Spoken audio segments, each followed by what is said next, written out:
All right, it's time for another podcast here. And this podcast is going to be fielding a question from a reader who emailed me a few days ago and had a question about business. A question about starting up a business, how to go about doing it, what he should do, what he should think about. So let's look at his email. He says, he said basically he starts out. He says, I've heard about you, ripping into people who just sell junk on the internet, and he says he seems to have had a problem with trusting the wrong people online. He's been burned a few times, and he's made some poor investments before. But he says he's in his early 30s.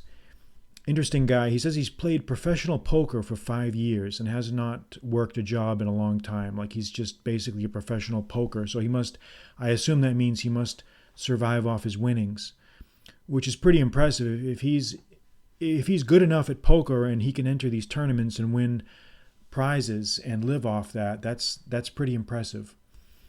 Um, so that's his situation right now. He's in his early 30s. He's been a professional card player for a while, and he wants to try to work online and start a business that he's passionate about. And he doesn't say what it is, but he just sounds like he's just looking for something. And he said he does not want to be one of these online scammers selling bullshit to people. He says he doesn't like that. And he has some savings, so he's got some he can go without for a while. He says he has some savings. So basically that's his question. What should he do? What should he go about doing, and how should he go about doing it? And this is a common question because everybody dreams, well, not everybody, but many people dream about starting up a business and being their own commander, being their own boss, navigating their own ship through the waters of whirlpools and crashing rocks, and that's fine. So all I can do really is offer my opinion on what's worked for me. And again, my trade is lawyer. I'm a lawyer, so I started a small firm. That's a professional type operation, so that doesn't really apply, I think, in many ways. But on the other hand, I think it might be simply because you're selling knowledge, even though you need to be a professional to do that.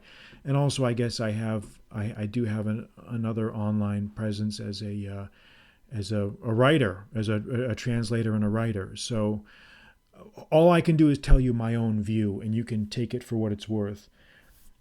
So if you want to start a business, whether it's online or offline or straddling the line, I think you need to have three things. I think there need to be three things that come together. And they may sound common sense, but they're really not. The first thing you need to have something to sell. You need to have something to offer. You need to have something to sell. And this may sound basic. This may sound common sense, but it seems to me that many people, especially the younger guys, they get so enamored with the idea of starting a business, they forget that you have to have something to offer. And that's really not their fault, because one of the drawbacks of youth is that you're still learning. It takes a long time to acquire knowledge and seasoning and tempering. And very often, a lot of the younger folks, they just don't have the base of knowledge yet to really offer themselves commercially yet to the world. And it's not their fault. I'm not critical. And again, this is not everybody. There are some of these innovators, these software guys, these inventors, they invent something and that's different. But for most people, for most of us, you need to have something to offer. And the simple fact is, people don't want to just read about or don't want to hear the opinions of some guy's opinions about Bitcoin or whatever, investments or whatever it is. Or maybe they do, I don't know. But I just think that there's only so much you can do with that. You have to have the years of seasoning and an experience, I think, to really have something to offer. Again, this is not a hard and fast rule. It's just an opinion. It's just an opinion of mine. So you have to have something to offer. For example, someone who sells, let's say whatever it is, that's someone who is selling fruits and vegetables. They have fruits and vegetables to offer. Someone who's selling knowledge needs to have some sort of knowledge in that field. Someone who's selling clothing, you've got to offer something. And it can take a while before you really find out what you're passionate enough about, so that you acquire that level of confidence that you can offer offer what you are offering to the world. It takes time. It can take time. All right. So that's the first thing. You need to have something to sell. The second thing I think you need to have some knowledge on how to sell it. Knowing something is one thing, but how to market that, how to present it to the world in such a way that you are getting your message out there. And again, man, everybody gets wrapped around the axle about all this stuff, and they do all these business plans and this and that and the other thing. I take the position that if you really are passionate about something and you have knowledge that's just dying to get out of you, if you have knowledge that's just like pecking away inside your shell, like a chick trying to get out of an egg, like a chick trying to peck itself through the shell, if you have reached that level, and you will at some point in your life, you will reach that point. Let's say you've been a carpenter all your life, or you've been a tradesman, you've been a plumber or an electrician or whatever, or an architect. You're going to have years of experience and knowledge that is, frankly, worth a lot. And that's really a time when you can market that, you can present that, because you will have the knowledge, and so much of the other things of business savvy will just come naturally. But you have to know how to sell it. And again, I'm not here to offer, marketing advice, because I think a great deal of this marketing advice is bullshit. I think in today's world, people are so tapped out with advertising and pitchmen and salesmanship that, you've got to have an online presence. You need to be on social media. You need to do all those basic things. I get that. That's what I do. That's what I think that's what most people should be doing now. But I don't know if you need to be paid for all this, advice, consultations, marketing. Just put your stuff out there and let things grow organically. And I think that's a good way to do things. And the third thing is, you need to have the desire to do what you're wanting to do. Now, a lot of guys say, okay, that's common sense. I need to have a desire. Well, no, it isn't common sense, because very often people will peter out. They will start into an enterprise very enthusiastic, and then imperceptibly, slowly, they will lose interest once the going gets tough, once they start realizing how difficult it really is. And it is difficult. It is difficult. Any enterprise is extremely difficult. And if you're not in this because you love it, you're here for the wrong reason. You better love what you're doing. You really better love what you're doing. You need to be almost willing to do it just because it's part of you, whether you get compensated for it or not. I hope you do. I hope you do, and you should. But you have to have that level of passion that you want it out there. You need to have it out there. There needs to be some inner craving to get that information out there. There needs to be some inner drive that will carry you through those dark periods, of which there will be many. There will be many.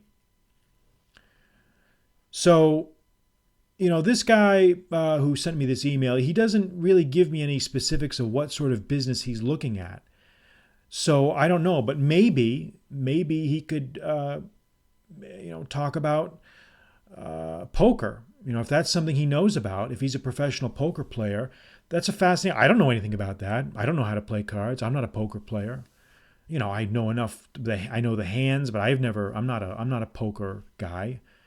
That might be something he can offer. That might be something that people would be willing to learn about or like to hear about. Or maybe he can be a poker consultant, if there is such a thing. I don't know. Or maybe he wants to do something totally different. I don't know.